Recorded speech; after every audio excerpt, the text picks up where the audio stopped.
جیسے ہم سب جانتے ہیں کہ یہ راتیں بڑی انمول ہیں، یہ گھڑیاں جو گزر رہی ہیں یہ بہت قیمتی گھڑیاں ہیں، اور اس کی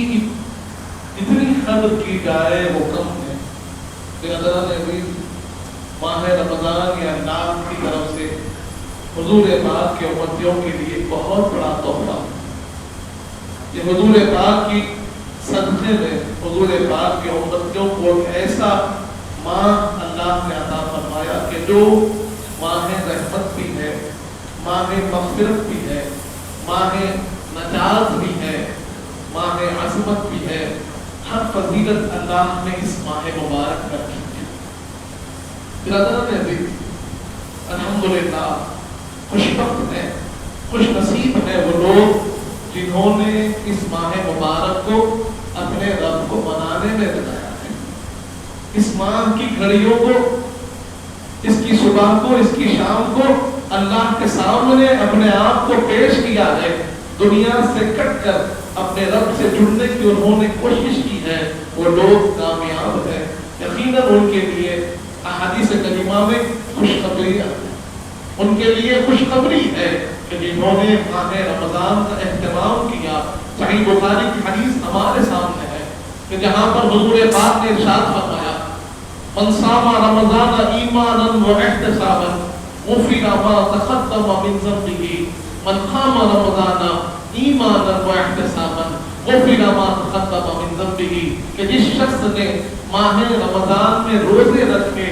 ایمان کے ساتھ، احتساب کے ساتھ، تو اللہ تبارک و تعالی اپنے فضل و کرم سے اس کے سابقہ تمام گناہوں کو میٹ دیتا ہے۔ اسی طرح جو رمضان کی راتوں کو زندہ کیا، رمضان کی راتوں میں قیام کیا، رمضان کی راتوں میں رب کے سامنے کھڑا ہو گیا، تراویح بھی پڑھا، تہجد بھی پڑھا، نفل عبادات بھی کیا، حضور پاک فرماتے ہیں اللہ رب العزت اس رمضان کی عبادتوں کے عوض اس کے تمام گناہوں کو میٹ دیتا ہے، ہر گناہ کو معاف کر دیتا ہے۔ جب رمضان سے گزر کر وہ عید کی طرف جاتا ہے تو اب وہ وہی باقی نہ رہتا ہے جو پہلے تھا، اب صاف پاک ہو جاتا ہے، مزکا مصفا ہو جاتا ہے، گناہوں سے دور ہو جاتا ہے، دل بھی صاف ہو جاتا ہے، روح بھی صاف ہو جاتی ہے، نام اعمال بھی صاف ہو جاتے ہیں۔ اللہ اب اسے ایسے کر دیتا ہے جیسے وہ ابھی پیدا ہوا ہے، جب اس کا نام اعمال ایک نئی طرز پر چلنے لگتا ہے، سابقہ سارے گناہوں کا میٹ دیتا ہے۔ برادران عزیز، یہ خوشخبری ہے ان لوگوں کے لیے جنہوں نے رمضان کا اہتمام کیا، جنہوں نے رمضان میں عبادتیں کی،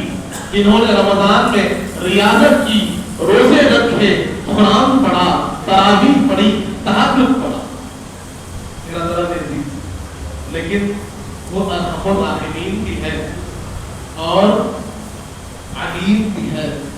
وہ رب خوب جانتا ہے کہ ہم میں کچھ ایسے بھی ہوں گے جو خواب غفلت میں ہوں گے، ہم میں کچھ ایسے ہوں گے کہ جو ماہ رمضان کی ابتدا سے اہتمام میں نہ جٹے ہوں گے۔ کسی کو پہلے عشرے کے بعد خیال آئے گا، کسی کو دوسرے عشرے کے بعد خیال آئے گا، کسی کو رمضان کے گزرنے کا الوداع جمعے کے بعد خیال آئے گا کہ رمضان ہم سے بچھڑ رہا ہے، رمضان کی گھڑیاں ہم سے جدا ہو رہی ہیں اور ہم نے رب کی خوب عبادت نہ کی، تو رب نے اپنی رحمت کا ایک ایسا کرشمہ باقی رکھا، حضور پاک رحمت للعالمین کا ایک صدقہ اور باقی رکھا اور کہا کہ یاد رکھو انا انزلناہ فی لیلۃ القدر وما ادراک ما لیلۃ القدر لیلۃ القدر خیر من الف شہر تنزل الملائکۃ والروح فیہا بإذن ربهم من كل امر سلام هي حتى مطلع الفجر۔ اللہ فرماتا ہے یقیناً ہم نے قرآن مجید کو لیلۃ القدر میں اتارا۔ کیا آپ جانتے ہیں لیلۃ القدر کیا ہے؟ لیلۃ القدر خیر من الف شہر، کہ یہ ایک رات 1000 مہینوں سے بہتر ہے۔ 1000 مہینے عبادت کرنا اس سے بہتر اس ایک رات کی عبادت ہے۔ 1000 مہینے مشقت کرنا، 1000 مہینے کرنا، 1000 مہینے رب کو منانا اس سے بہتر کہ ایک رات کی عبادت ہے، یہ ایک رات کی محنت ہے، یہ ایک رات کا صدقہ و خیرات ہے، ایک رات کا نماز پڑھنا 1000 مہینوں سے بہتر ہے۔ اور اللہ فرماتا ہے یہ رات کی خوبی یہ ہے کہ یہ رات میں فرشتوں کو اتارا جاتا ہے، روح القدس کے ساتھ، روح الامین کے ساتھ فرشتے اترتے ہیں، اور اتنے اترتے ہیں، اتنے اترتے ہیں، رحمتوں کو لے کر اترتے ہیں، اور اترتے ہی جاتے ہیں کہ یہ زمین فرشتوں سے بھر جاتی ہے، اور پھر معاملہ کیا ہوتا ہے؟ سلام سلام سلامتی سلامتی ہوتی ہے، یہ حتی مطلع الفجر، تب تک فجر کے طلوع ہونے تک، مغرب سے لے کر فجر تک سلامتی ہی سلامتی کا معاملہ ہوتا ہے۔ برادروں کے عزیز، اب یہ رات کون سی ہے؟ اتنی باعظمت باوقار رات کون سی ہے،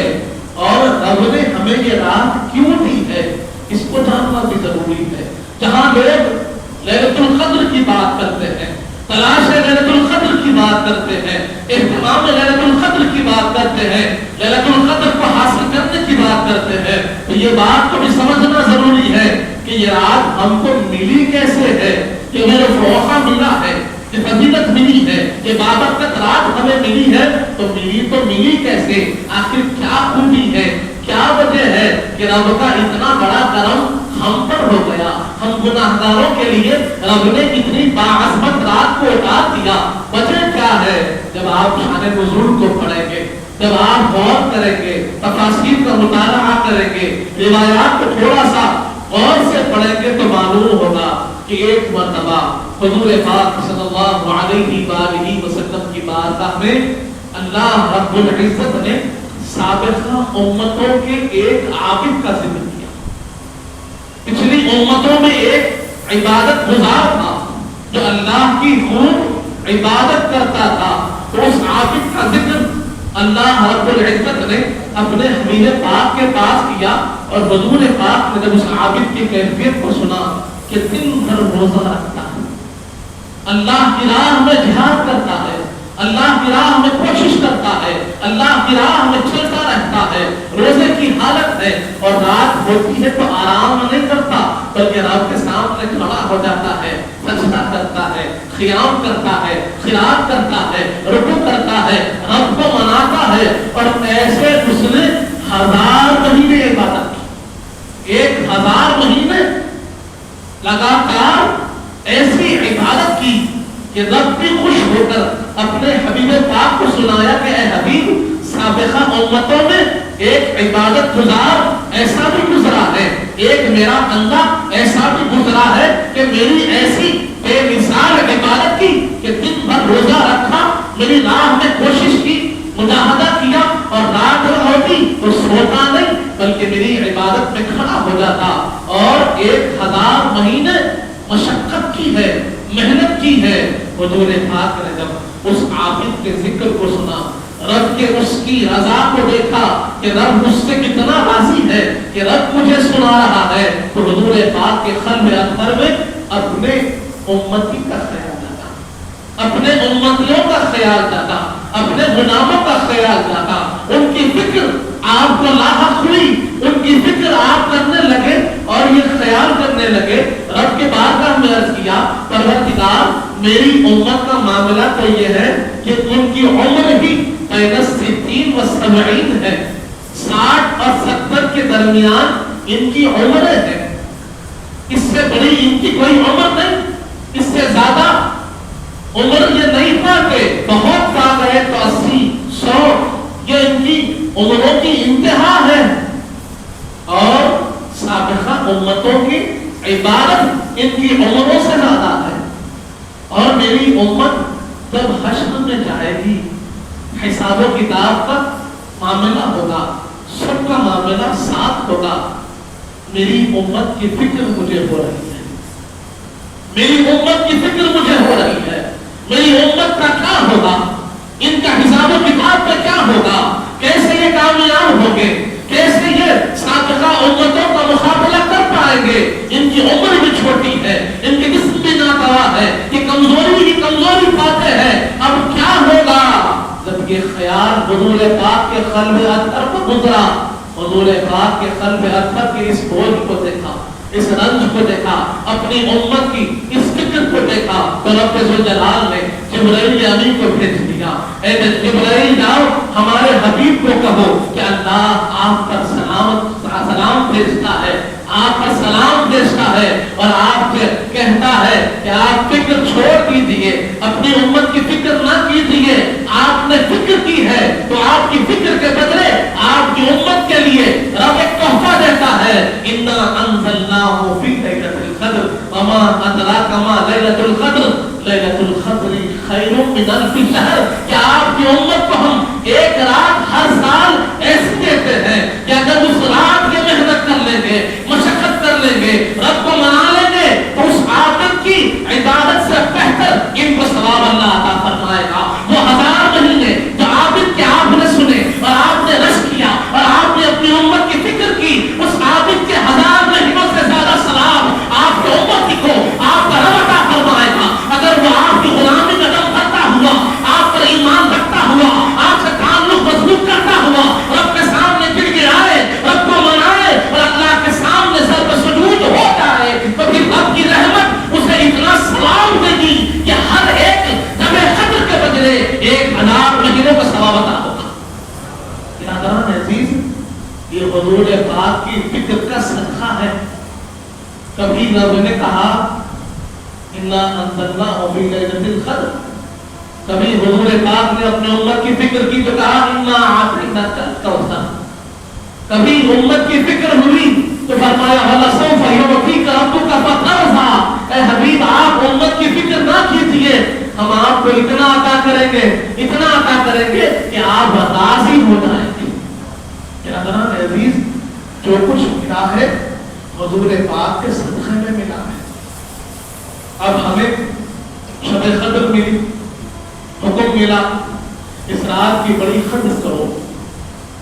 روایات میں آتا ہے حضور پاک صلی اللہ علیہ وآلہ وسلم جب یہ آیات کریمہ نازل ہوئی، اپنے صحابہ کرام کو بتانے کے لیے تشریف لائے کہ شب قدر کس تاریخ میں ہے، کون سی رات ہے، اس کا اہتمام کرنا۔ لیکن حضور پاک تشریف لائے اور معاملہ یہ ہوا کہ صحابہ کرام کے درمیان وہاں جو بیٹھے ہوئے تھے کچھ اختلاف، کسی مسئلے میں بحث چھڑ گئی اور حضور پاک کی آمد کا خیال نہ رہا۔ حضور پاک تشریف لا چکے لیکن وہ چونکہ بحث میں اپنے آپ کو مبتلا کر چکے تھے، حضور پاک کی آمد کا خیال نہ کیا اور حضور پاک کے سامنے نادانستہ طور پر ان کی آوازیں بلند ہو گئی اور حضور پاک کے جو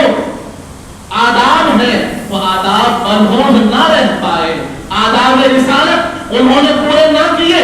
رب ناراض ہو گئے۔ اللہ نے حکم دیا ہے حبیب آپ اپنے حکم کو روک لیجئے، شب قدر کی جو تعین آپ لوگوں کو بتانے والے تھے اسے روک دیجئے، کیونکہ یہ اگر آپ کے بارگاہ کے آداب کو ملحوظ نہیں رکھتے ہیں تو یہ رب کی رحمت سے محروم ہوں گے اور انہیں یہ بات کا اندازہ ہو کہ کتنی بڑی رحمت، کتنی بڑی عظمت، کتنی بڑی برکتوں والی رات آپ بتانے آ رہے تھے، لیکن آپ کے آداب کا خیال نہ رکھا، آپ کے آداب کا خیال نہ رکھا تو پھر اللہ کی رحمت ان سے دور ہو گئی اور اسے روک دیا۔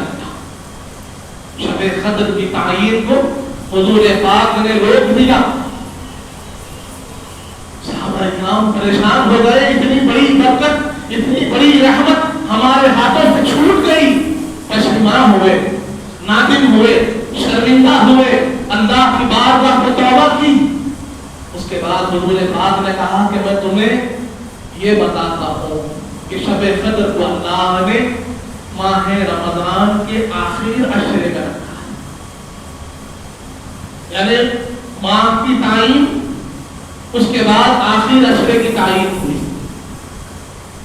اب 10 دن جو محنت کرے اسے شب قدر حاصل ہو جائے، پھر رحمت جوش میں آئی، پھر رحمت جوش میں آئی تو حضور پاک نے کہا کہ اللہ نے شب قدر کو آخر عشرے کی طاق راتوں میں رکھا ہے۔